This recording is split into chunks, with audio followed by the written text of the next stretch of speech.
Has written a great excoriation of what is happening in Missouri in partial defense of the Missouri rodeo clown. The photo shows a clown wearing a mask intended to look like the president at Missouri State Fair and is banned for life. The rodeo clown who wore the mask during the bull riding competition and suggested that the president may be run down by an angry bull. Hey, I know I'm a clown. The still unidentified performer said he's just running around acting like one. He doesn't really know he is one. At least I know I am a clown. That's a good line. That's funny stuff. I mean, if harmless. Harmless. Is this really worse than something that Jon Stewart would do? No. Really? And where is the president on this? Oh, Just the saying president. that. Where is he? Here's my prediction. The president is not going to say anything. He's going to let this run this course. He's going to let these people be destroyed. And then when it begins to die down, he will make some offhanded comment like, and you know what? I mean, we already saw this with the rodeo clown, and it will start all over again. He throws gasoline on these fires. Never puts them out. No, never does. So he says that Byron York makes this great point, and I think this is where all Americans should be. The Missouri State Fair can do whatever it wants. Amen. But doesn't mean I have to necessarily agree with it. A lifetime ban seems a little excessive.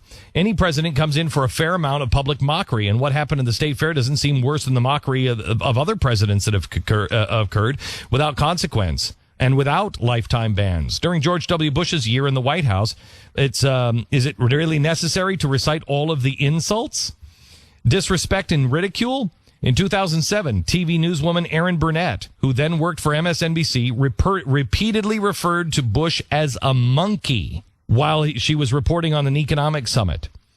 She later apologized, but she wasn't banned from television, and now she has her own show on CNN. Promoted. Burnett was not alone. Depictions of Bush as a chimpanzee in particular were common on the internet during those years and not unheard of in television.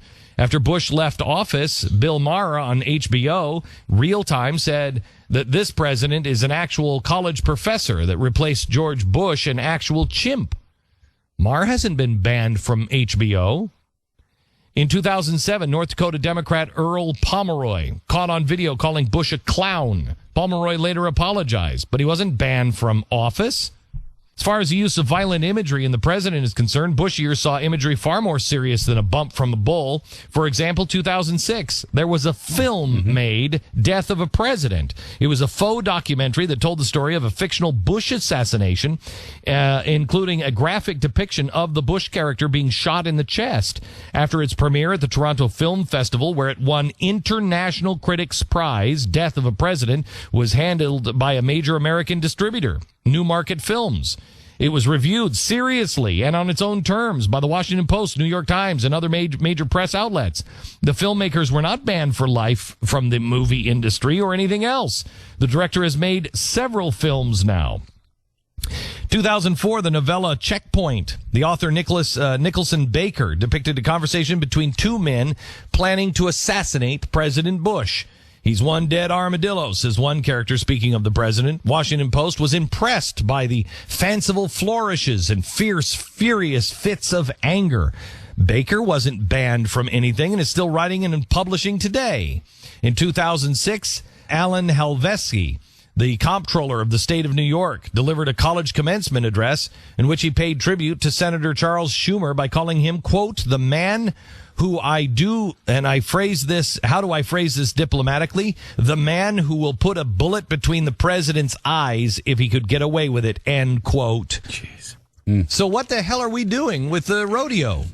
I'm telling you, you're about to win. And the left is doing two things. One, they're panicking. They got to shut you down. They have to stop all dissent. And what they're going to do is they're going to isolate, this is Saul Alinsky, isolate this one rodeo clown.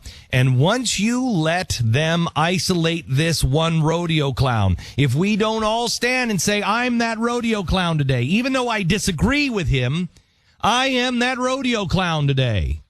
If you don't stand up, rodeos, I'm telling you right now, the advance has begun on you, and you will be out of business in 5 years. You will be. Oh, no, rodeos have lasted forever.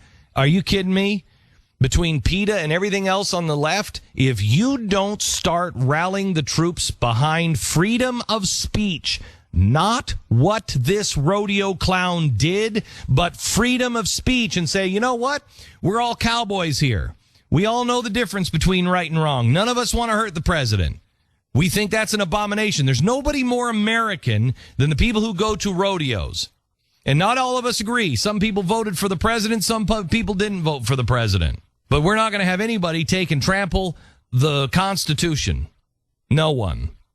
And by the way, if a rodeo is interested in doing mask night, I might be interested in paying and sponsoring that. I'm just saying. I might be. Not sure, because the people in New York are sweating up bullets right now just from this monologue. Get over it. Let's not forget this. Mr. Bush, you're a fascist. Get them to print you a T-shirt with fascist on it. I mean, they used to call him that was one of the tame things. Oh, yeah. They used to say about stores were carrying Bush as a terrorist shirts. Bush. Yeah. I mean, the things that Mass went on. murderer, Yeah, no, war criminal. It doesn't, see, and this is what bothers me about people when we say, well, look what Bush did. Okay? We have to, I guess we have to say those, but then we can't just leave it there. It's time to advance the flag. Freedom of conscience and the Constitution, now and forever. I have a right to my own thoughts. I have a right to speak my own mind as my conscience dictates. And I have news for you. With rights always comes responsibilities. You have the responsibility to stand up for those whom you disagree with. I have never, ever, ever said, pull their credentials, get them off the air. Keith Olbermann, the people who have tried to destroy me, I didn't even ask for the firing of Van Jones. I asked for an explanation. How did he get in the White House? Everybody else fired him.